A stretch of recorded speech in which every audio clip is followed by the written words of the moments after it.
Hi guys, today on Divas Can Cook, we are taking some of my favorite seasonal flavors and we are creating this gorgeous ruby red punch that is perfect for holiday entertaining. Of course, we're going to dress it all up and make it look pretty with a ton of garnishes, and then you are going to be all set for holiday entertaining. Y'all ready? Let's go. Okay, the first thing we're going to do is crack open our pure cranberry juice. Now, cranberry juice is the base for this punch, so if you don't like cranberry juice, baby, I don't know what to tell you. But we're using cranberry juice. Go ahead and pour it directly into your punch bowl. Next, we're going to add in a little bit of pomegranate juice. Now, you can buy cranberry pomegranate juice already mixed together, but I like to do it separately because you get the perfect balance of cranberry and pomegranate. So that's why I do it like that. Next, we're going to add in some sparkling apple cider. You can use a regular apple cider, but the sparkling kind, I just really like it, and this punch is good.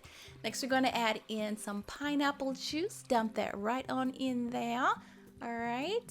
That looks good. It's going to be a good punch, you guys. This punch is so good. Next, I'm going to add in a little bit of orange juice. Now, we are using a lot of tart flavors here. This punch, just like this, is really, really tart. So, what we're going to do, promise me you will not skip this step. You got to add some powdered sugar.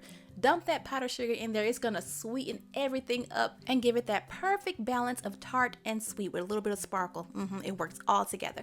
Okay, just go ahead and stir it up. That powdered sugar will dissolve. Give it a taste. You need more powdered sugar? Add more powdered sugar. Get it tasting nice and sweet the way a punch should be. I can't stand it when I can't get a sweet punch, you know? Make it sweet, y'all.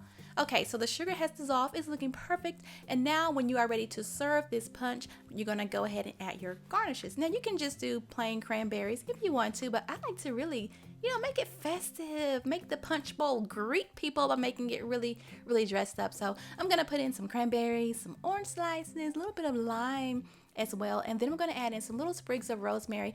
Do not worry about this rosemary making this punch taste herbally or piney. It doesn't. It will not at all. And I have let this rosemary sit in the punch bowl overnight, and there is no herbally, it just makes it look really, really pretty. So then go ahead and serve up your punch, and then you're done. You're done. You have a beautiful red holiday punch. I hope you guys enjoyed this video. Don't forget to subscribe and check out my other videos later.